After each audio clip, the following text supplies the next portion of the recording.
There are more ways to experience Guam via KUAM News, giving you what you want, when you want, and how you want it. From smart devices, Alexa, what's in the news? Here's your flash briefing. Over the web, on mobile, on streaming platforms, with immersive, interactive formats, and via social media where it's more than just content, it's conversation. More ways to keep you informed and entertained whenever you want it, wherever you are, on whatever device you're using.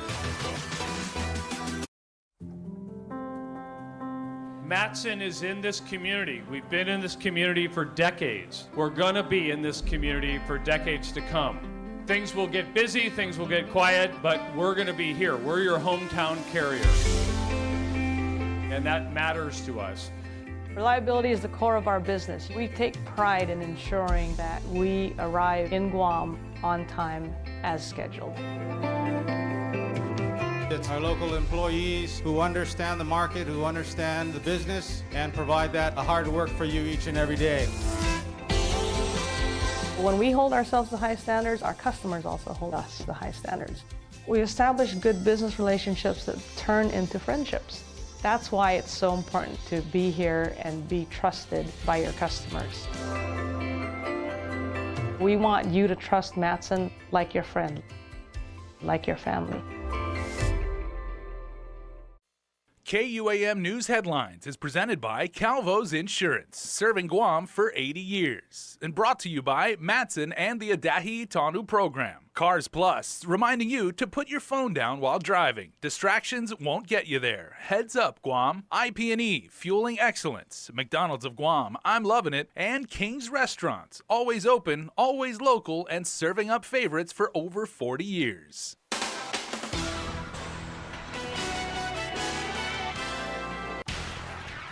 Coming up now on Prime Time, Congressman Mike Sinicola says recent allegations against him are baseless and says there is an FBI investigation. And according to his former chief of staff, his response is straight out of the congressman's playbook. We'll hear from John Paul Manuel himself coming right up. Plus, Senator Clint Rigel and the Consolidated Commission on Utilities clashing over a contract for a new power plant. Hafaday and good evening. Calling it dirty local politics, baseless allegations, and saying there's an active FBI investigation into GovGuam officials, everything but a yes or no from Congressman Michael Sinicola on whether he's been having an affair with the staffer, which would be breaking congressional rules, and whether he used campaign funds for personal expenses. Chris Barnett reports. The congressman speaks, but only on Facebook. KUAM emailing Guam Congressman Michael Sinicola directly for a response to allegations of misconduct and improprieties made by his longtime former chief of staff, John Paul Manuel. But instead, Sinicola posted on his multiple Facebook accounts. Guam's congressman saying the allegations against him, part of a conspiracy. These allegations are stemming from a number of various local government officials who are currently under an active FBI investigation that was initiated in December and January.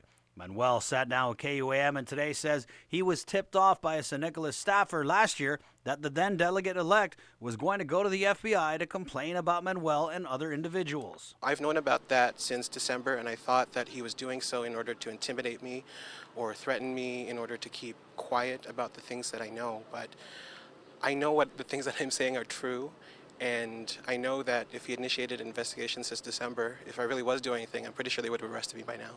Manuel says the congressman's response, predictable and straight out of his playbook. I knew his line of attack would probably be this. I have participated in a lot of his lines of attacks in the past, so I know how he thinks.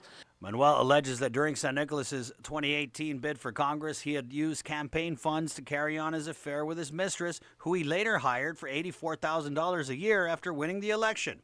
What wasn't crystal clear on the congressman's Facebook post? Whether or not he was actually having an affair with his staffer.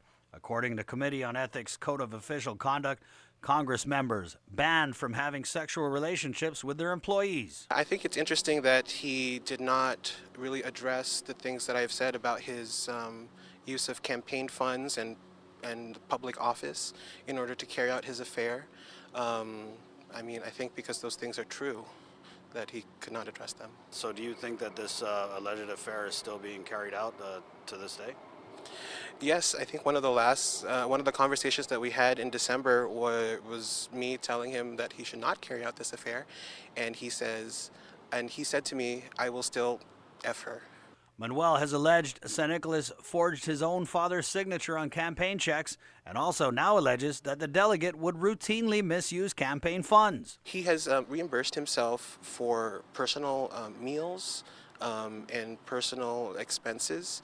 You'll see in his campaign finance forms, I mean, most of the money that we raise goes back to him, are reimbursed to him. So he'll just save receipts for any personal thing and reimburse himself. The FBI, meanwhile, confirmed with KUAM that San Nicolas did in fact file a complaint.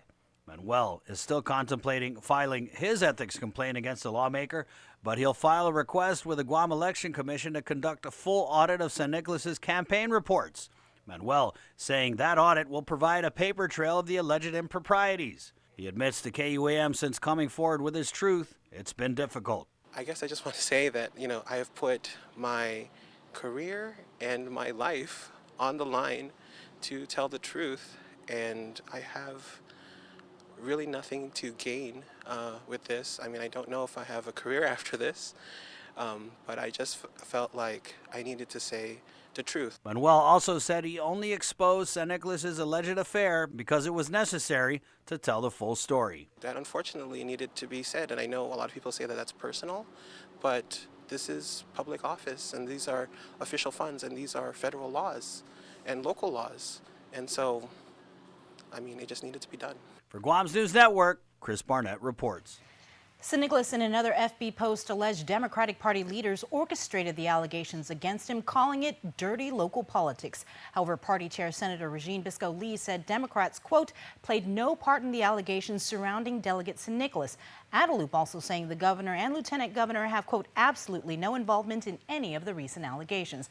Additionally, just today on San Nicolas's Facebook page, Manuel challenged the congressman for both of them to take a polygraph test. Quote, you know in your heart what I'm saying is true. Congressman Michael San Nicolas's office, in the meantime, has filed its missing campaign finance reports with the Guam Election Commission, but his office admits the reports are incomplete and possibly even inaccurate. Campaign Committee Chairperson and District Director Jennifer Nguyen, in a letter to GEC, said Federal Election Commission software was inaccessible to new committee members in January of 2019, and that his campaign is rebuilding the data files. San Nicolas has received several letters from the FEC regarding filings, including a failure to file notice. GEC Director Maria Pangilinan says the submission meets the requirement of the commission. San Nicolas' campaign had faced misdemeanor charges and possible $10,000 fine from the GEC if it did not file the required reports by close of business today.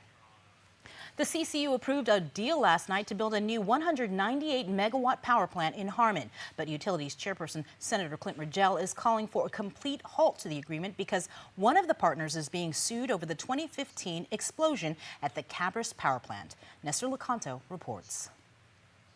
Senator Rigel says his biggest concern is that Korea East-West Power is even part of the deal. So we have here a company that was in charge of the Cabras 4 power plant when it blew up. They're being sued for that explosion, and yet on the other hand, we're awarding them a new contract for a new power plant. But CCU Chairman Joey Dueña says Korea Electric Power Company, or KEPCO, is the main contractor and not its subsidiary, KEWP. And they're taking all the risks. They're building the plant. Anything goes wrong with the plant, it's on them. They have to insure the plant. All we're doing is paying for the power that's delivered to us. Commissioner Simon Sanchez adds that KEPCO is a huge company that operates 650 plants worldwide and provides more than 90% of South Korea's electricity. But Rigel still has concerns over the estimated $600 million cost of the plant and the potential impact on rates. He and Commissioner Sanchez got into an animated discussion at last night's CCU meeting. I got a little excited, he got a little excited, but we were disappointed that he walked out on the meeting. During the discussion, he wanted us to wait till the litigation was settled. This litigation will go on for years, so we don't have the luxury of waiting for litigation to be resolved, and it doesn't really matter because that's KEPCO's headache. Chairman Dueñas says they've been working on a plan for several years to replace the current baseload units that are obsolete and non-compliant with U.S. EPA standards that GPA is mandated to meet. They would cost $400 million to make them compliant, and then they're going to be very expensive to run with the compliant stuff that we have to do to them. But Rigel calls the proposed new plant old fossil fuel technology and says he personally favors renewable energy. I just think renewables are superior technology, and we're still looking at old technology, and we're looking at spending a lot of money on this old technology. And there's just so many questions about how are they really going to lower rates with this power plant. This proposal will lower rates for ratepayers. It will meet the clean air requirements of the U.S. EPA. It will allow us to add more renewables that will further lower it for ratepayers. It will meet the load growth of the community. And in no time during this conversation has the senator even proposed an alternative. You know, he's just objected to this, objected to that. You know, we have to solve the problem. You can't just say no. The conversation will continue next week during an oversight hearing to be chaired by Rigel. For Guam's News Network, I'm Nestor Lecanto.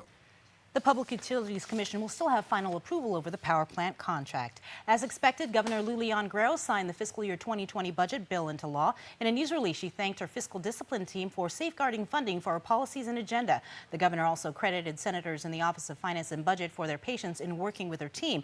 Leon Guerrero listed some of the highlights of the $954 million spending plan, which include reviving the rainy day fund to reduce the deficit and save for emergencies, funding for the recruitment of law enforcement officers, funding for a tax attorney to continue collection of taxes, and funding for the renovation of Simon Sanchez High School.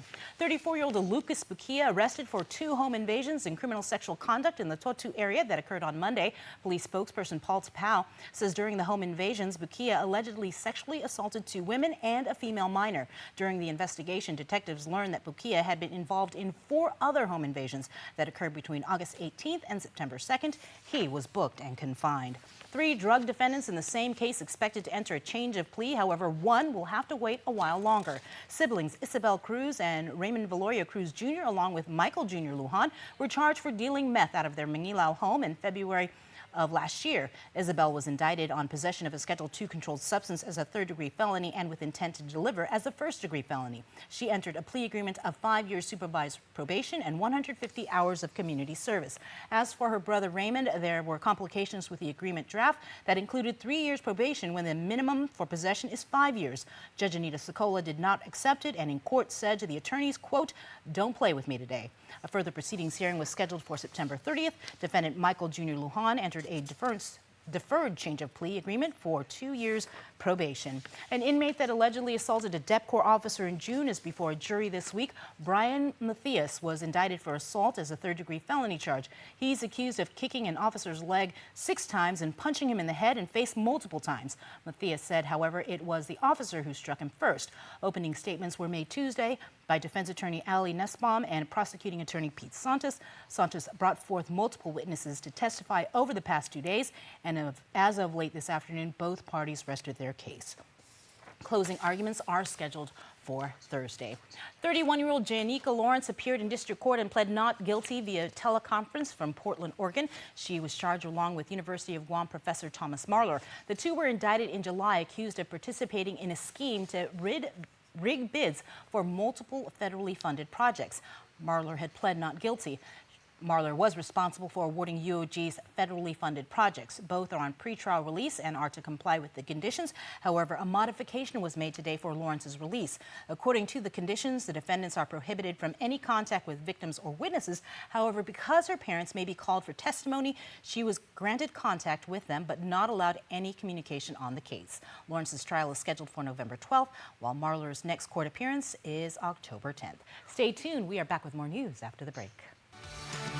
Get up-to-the-minute news, plus access to alerts, streaming radio, promotions, and more on your mobile device by downloading the KUAM News mobile app, available at the App Store now.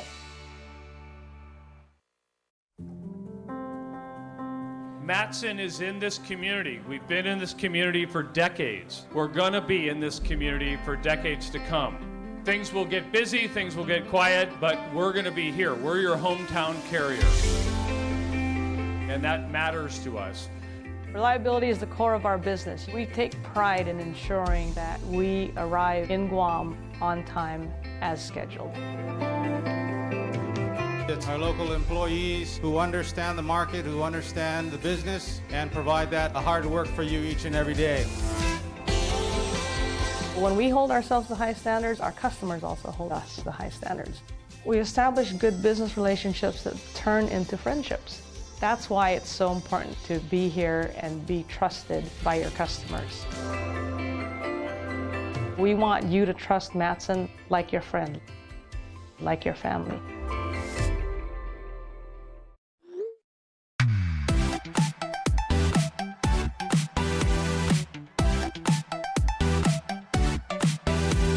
Half the day, I'm in the club.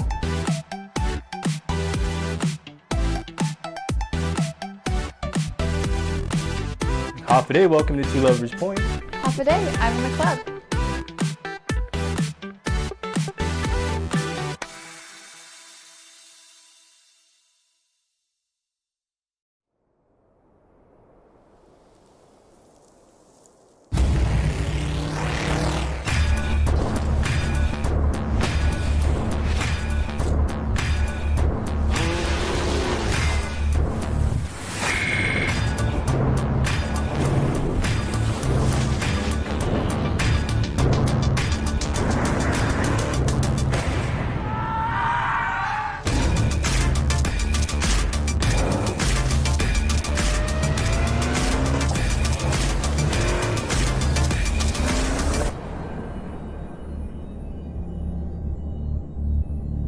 Are you not entertained?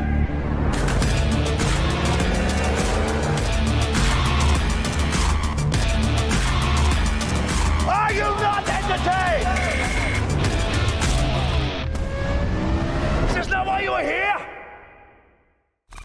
It's a special delivery to your inbox every week with your KUAM News Roundup, program advisories, and promotions. Sign up for the weekly KUAM Digital Digest today on KUAM.com. Half-a-day and welcome back. Take Care Insurance filed a motion in the Superior Court seeking to remand its protest of the GovGuam health insurance contract back to the OPA. It's also asking the court to find that the administration department is in violation of the automatic stay, meaning it should stop any further negotiation of the contract. Take Care has challenged the OPA's decision that it did not file a timely protest. In a news release, the company said that ruling was erroneous because it did not know until later that GRMC would not allow access to its network. Guam law now requires all bidders for the GovGuam contract to include both civilian hospitals in its coverage. Take Care has never had a deal with GRMC. The company wants the OPA to reopen its protest and review it on the merits. Putehi Liteksan is calling on State Historic Preservation Officer Patrick Lujan to invoke Stipulation 13 of the Programmatic Agreement. This would launch the SHPO's objection to construction at the firing range and allow for a 45-day window to resolve objections.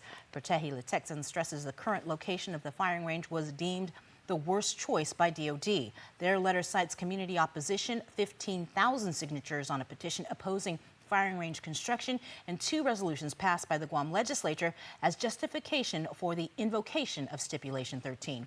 SHPO Lujan commented, quote, "We have the same passion as PLSR in regards to protecting our cultural resources. That is our mission. We will take their requests and consider the application within the authorities of his office." Members of the public can comment on the military buildup project that will close down a popular JIGO exercise spot. Chris Barnett has more. Popular JIGO exercise spot next to the JIGO fire station will eventually be closed for good to make way for an urban combat training complex for Marines coming to Guam as part of troop relocations and the military buildup. According to the military, the project will adversely affect historic properties, including areas with ancient Chamorro artifacts that are eligible for listing on the National Register of Historic Places. The public comment period for this project is open until October 9th. Proposed operation activities for the urban combat training complex include hand grenade and breaching exercises, urban jungle troop maneuvers, vehicle convoy course for convoy maneuvers, and fixed tilt rotor drop zone training. A programmatic agreement memo for the project says there is high likelihood that service artifacts might be dislodged, adversely affecting the integrity of previously documented historic sites. The memo says areas of potential effect include 2,000 acres in Mogfog, Pagat, and Sasadzan, the Chamorro place names for locations near the eastern side of the Limestone Plateau. 4 sites with ancient Chamorro artifacts have been recommended for data recovery, meaning artifacts will be removed from the sites so the project can proceed, although the memo says construction will not occur on those sites. 3 of the sites include Laddie period shards and scatter of ancient Chamorro artifacts, and the other site consists of displaced bulldozed remnants of a Laddie set, according to the memo. A link to comment on the project can be found in this story online at KUAM.com. For Guam's News Network, Chris Barnett reports. The Judiciary of Guam recently released its Citizen-Centric report with information on their performance and finances. Here's Julia Santos with the breakdown. The mission of Guam's judiciary system is to administer justice by interpreting and upholding the laws, resolving disputes, and providing accessible, efficient, and effective court services. As of September 30th, 2018, the Superior Court of Guam filed 11,021 cases. When you look at the 5-year trend since 2014, which shows almost 19,000 case filings, we see a dramatic decrease over time. The Judiciary's Director of Policy Planning and Community Relations, Sean Gumatautau, provides a possible reason as to why. The belief is that in the last administration, there was less of a focus on traffic type enforcement. As you can see in the report and even in our annual report, we noticed a trend downward in traffic citations.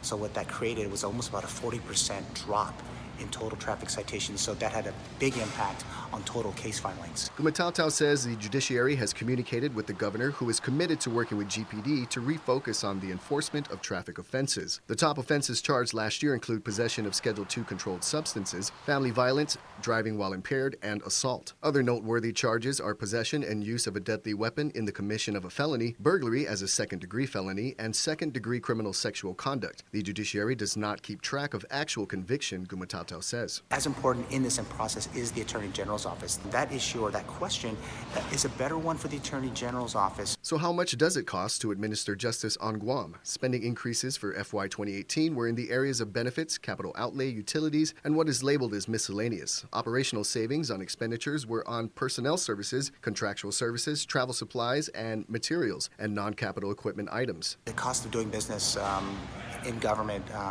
does not remain flat. For us, we can try to continue to manage that, and especially in our budget process, making sure that we have the resources that we need to be able to execute the third branch's role in the interpretation of law. This fiscal year, the judiciary hopes to continue its support of law enforcement needs through the guidance of criminal justice automation commissions by integrating relevant technologies that improve the performance of our public safety agencies, as well as the efficacy and efficiency of our courts. For Guam's News Network, I'm Julia Santos.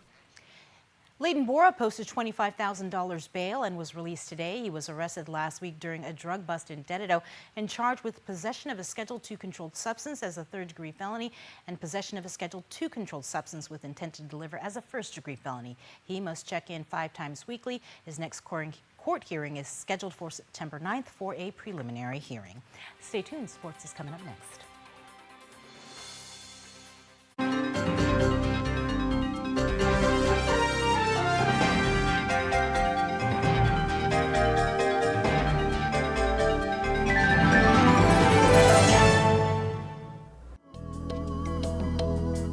Smiling is a natural response to joy, happiness, and excitement.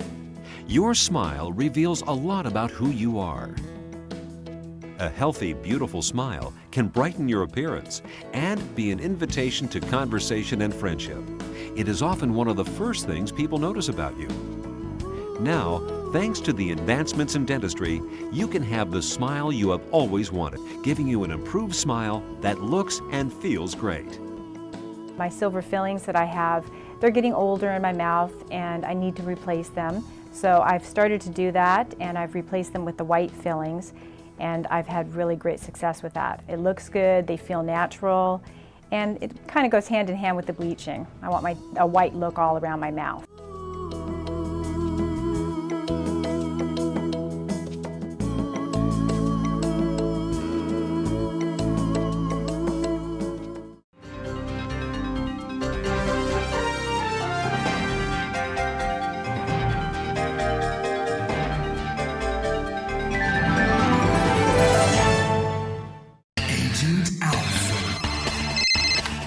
What's that? An Alpha Insurance customer needs a claim settled immediately?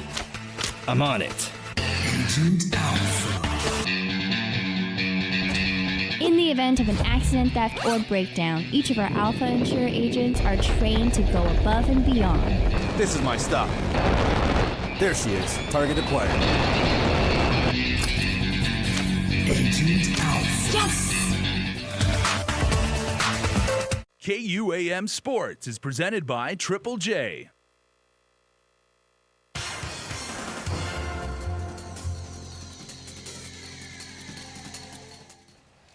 What's up, Guam? Dave Delgado here for KUAM Sports. Thanks for watching. In studio, head coach of the Battelle, Carl Dodd. We're talking about the big game scheduled for tomorrow at 3:30. The Battelle taking on Maldives. First off, let's talk about preparation and how we've been getting the team ready for this international competition. Well, thanks for having me first, Dave. So getting ready for this competition, I think building off the back of the Bataan game, the 5-0 one at home has been excellent for the players. I mean, that sense of belief has been really instilled in the group and backing themselves and being brave in terms of playing. So the training, in my opinion, has gone to another level since then.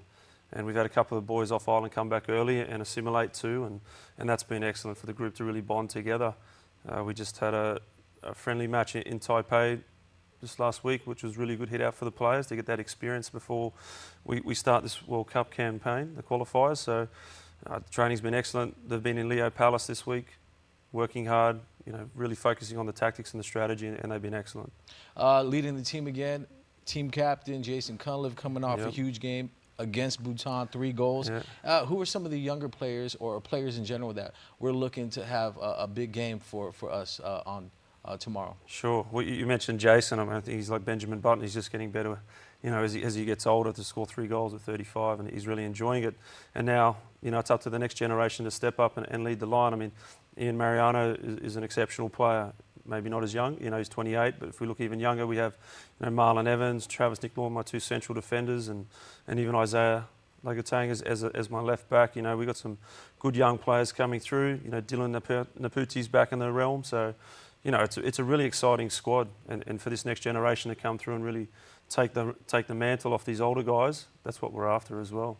And Maldives is ranked a nice amount of spots higher than we are, but that's because of their activity and how active they are. But let's talk about what we know about them as a team heading into competition. Sure. So we do our homework. So the last competitive game was, our friendly was against Malaysia last year in November, but they did play in a tournament where they blooded some younger players. So their playing style is, I wouldn't say as structured as ours. I think we're a lot more organised, confident going into this game. So I think the way we play and our philosophy will match up very well against this team.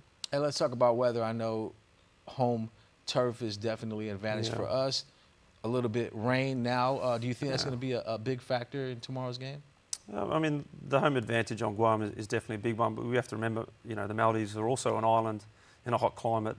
So what's the difference going to be? The rain, it is what it is. I mean, at the end of the day, we've just got to back ourselves, play our game, and go out there and give 100%.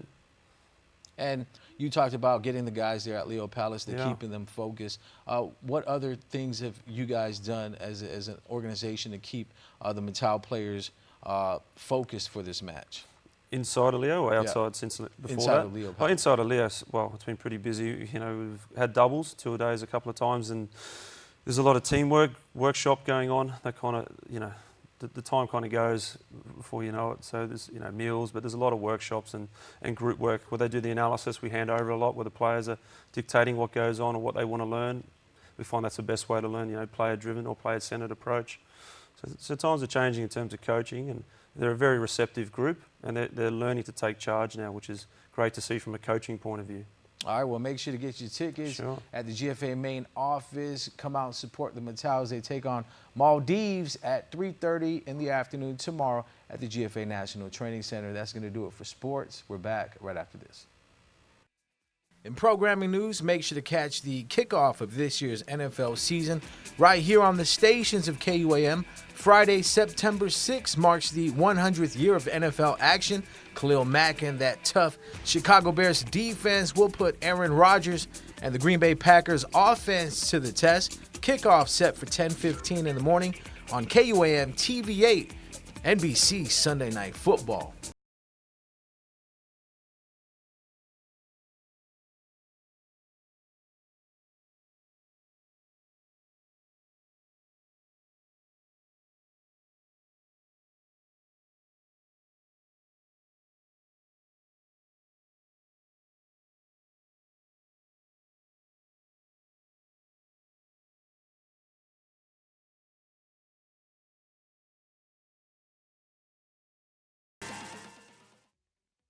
Attention drivers, we have a shipload of vehicles on the way and need to make room. Buy now during Triple J's shipload sale. Take advantage of our best pricing on all Hondas, Acuras, Fords, Mazdas, Lincolns, Volvos, Kias, and used cars. Plus 0 down and no payment for 90 days on approved credit on select new vehicles during Triple J's shipload sale. See PDN and post-print ads for details or purchase your next vehicle online at triplejguam.com. Trade-ins welcome, some conditions apply. Triple J Auto Group, customers first.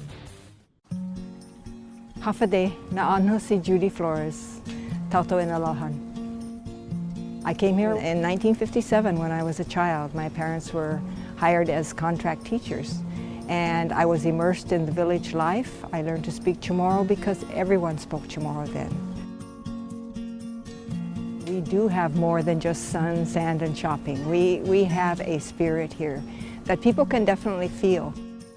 The Hafade spirit embodies the history, the culture, the language. Food is also a very important part of the culture.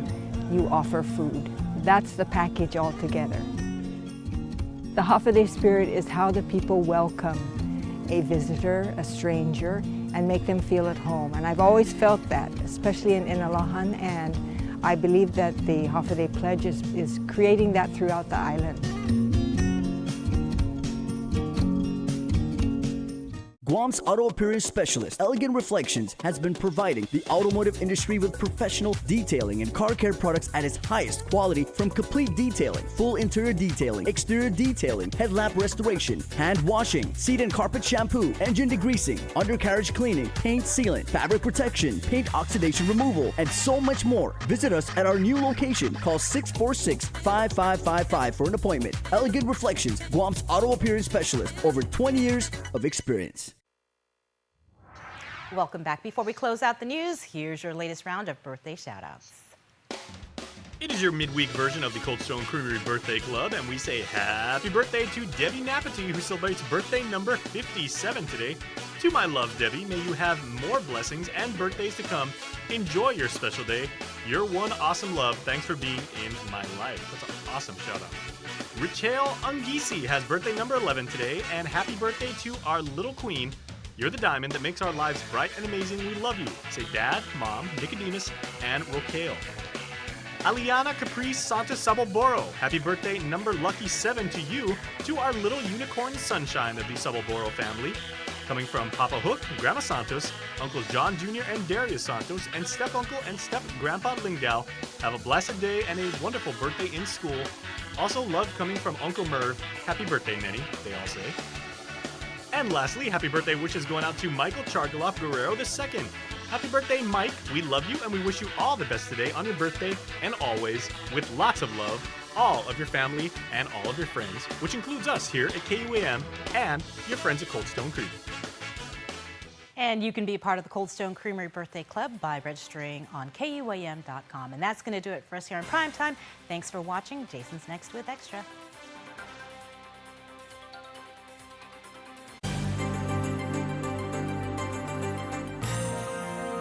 Hello and hafa day, everybody. I'm Jason Salas, and this is KUAM News Extra. If we're coming to you through the internet on Facebook or YouTube, hafa day, and we welcome you and your family. And if you're watching us on KUAM, we welcome you too, because we are talking about Bark for Life. It's a wonderful event. We fight cancer in our community. We do this together as a family, and that includes our four-legged friends. And who better to tell us about this than our good friend Tina Nokit, who for some reason seems like she's way over there on the other side of the couch. I was just going to say. You have the entire KUAM couch to yourself.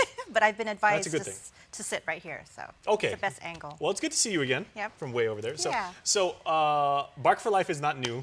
Right. And it is one of the most favorite events that not only pet enthusiasts, but just people who want to contribute to the cause and help fight cancer in our community. Right. I know everybody's familiar with our Relay for Life that happens in May, course. and for that, with the large amount of the crowd and just for the dog safety as well, dogs are not allowed there. But for this event, which is going to take place this Saturday at the Plaza de España beginning at 2:30, we are inviting our canine families to come out and participate. We will have the traditional opening walk, and we're going to highlight any survivors, both canine and human, that attend, and they're going to be our special guests as usual. Now, pet owners know this, but pets, Yes. and it's very, very sad when pets contract, terminal Yes. illnesses or Yes. things like that. You see it all, every so often on Facebook. Right. But yeah. And you'd be surprised about how many, just lately, a lot more folks are sharing that their dogs are, have had cancer, have had to be put down because of cancer.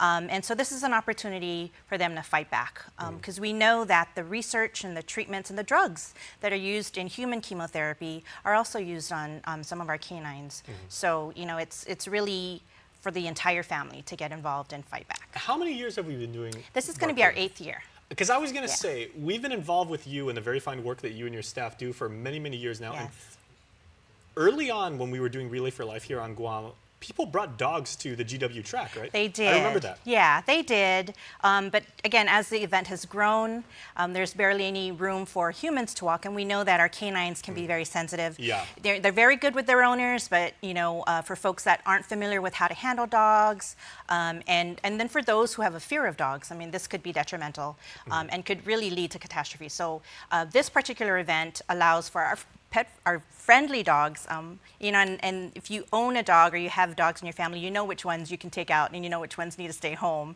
because they just don't play well with others. So this event is for friendly dogs. Some breeds are a little bit more, let's say, exuberant. Right, yeah, right. Or friendly. Right. Or, and then their friendliness can be mistaken for aggression by other dogs. So again, our families know their dogs the best, and they can decide which ones can come and participate. Okay, now I can hear everybody on the internet asking right now, they're like, hey man, I'm a cat lover, man. Yes. Not cool, but okay. Yes. But this event is specifically for canines. Specifically for canines. I know canines. you've tried to kind of integrate other species of the animal kingdom before. with cats, they're kind of a lot of drama. And cats are very sensitive about who they want to be around. Or and people things may like want that. to bring, pet iguanas or things like that. Yeah. But this is specifically for canines. Specifically for canines. Okay. Yeah. Maybe we'll have felines for life, or maybe, yeah. And salamanders for life. You know what? And if volunteers are out there and wanting to help me put that together, I welcome it. Welcome the opportunity. Okay. I can only imagine how much of a selfie opportunity this is going to be. Yes. We see so many breeds on the island, breeds that you never knew existed here. We are going to have a photo booth on site. Strike a Pose is going to be there, so we can update our family photos to include our fur babies. So it's a nice souvenir to have every year. And then we're also going to have some food trucks. So Coco's Street Sweets, Half-a-Day Lemonade, Guam Snowy is going to be there. We're also going to have our folks from Gain. So if you're interested in adopting or you're thinking about it, you're not sure, we're going to have the professionals down to help you make that decision. Now, I do have to stand up for our four-legged friends right now because food trucks are awesome. Everybody loves food trucks here. But this is also, an event that's featuring our favorite animals. Right. So there's going to be a lot of volunteers, I would assume, needed. This is probably a great opportunity for students to get service learning. Absolutely, yes. Because I'm assuming we will need, water stations, not only for the humans, but for dogs get very, very tired too. Yes. And it's going to be hot. Yeah, and especially with our weather here on Guam. So yes, we welcome volunteers. They can call our office at 477-9451 to let us know that they like to come out, and they can show up that day. We anticipate about 60 to 80 dogs and their humans to be there. And what's nice is you talked about dog friendly. So we every year try to have a special contest for our humans and our doggies. And this year, our contest is going to be a cookie eating contest sponsored by Fetch. And so they're going to bake up some specially made goodies that are really canine friendly. And that's going to take place at the end of the event. So everybody's welcome to come join or just watch. And that it'll is be fun. neat. Yeah. Okay. Awesome event. Yeah. Okay, so final question before we go, because I know you got a million things to do before we actually get to this event. When it comes to the water, I'm still on the water thing. Okay. What should pet owners, when they show up and everything, of course they may dress with their pets and everything like Right. that. What should they bring? I'm thinking maybe gloves, pooper scooper, Absolutely. So we will water provide. dish. I'm so glad you asked that. So there is a $25 registration fee, and that's a donation to the American Cancer Society, and that will get you a swag bag. It includes a T-shirt for the human and a special bandana for our dogs, and then we will have poop bags in there because we do want to make sure that we leave the park better than when we get it. So if your dog does happen to go to the restroom, we provide you the supplies to clean that up. Or the human. Right? No, I'm just kidding. But we have supplies for that too. Okay. But so they'll do that, and then They're welcome to bring their chairs, extra water for the dogs. We will have water on site, but maybe a bowl for their dogs to drink the water. Excellent. All right, Tina, that's a fantastic event, and we will see you there because, like I was saying, it's going to be very selfie friendly, and we're going to be taking a million ourselves. Awesome. Okay, Thanks, we'll see you there. Jason. Yep. Thank you. And thank you for watching, but stay tuned because we got a lot more coming up right after this. Okay, so what are we thinking today? I just need a trim. Okay, well, luckily you are in great hands. Perfect. The $1 stylist deal. Is that it? That's it. Or you could get a real deal. McDonald's buy one, get one for $1 deal is here. Buy one of your faves and choose another for just an extra $1. Choose from the Big Mac, filet of fish, quarter pounder with cheese, and 10-piece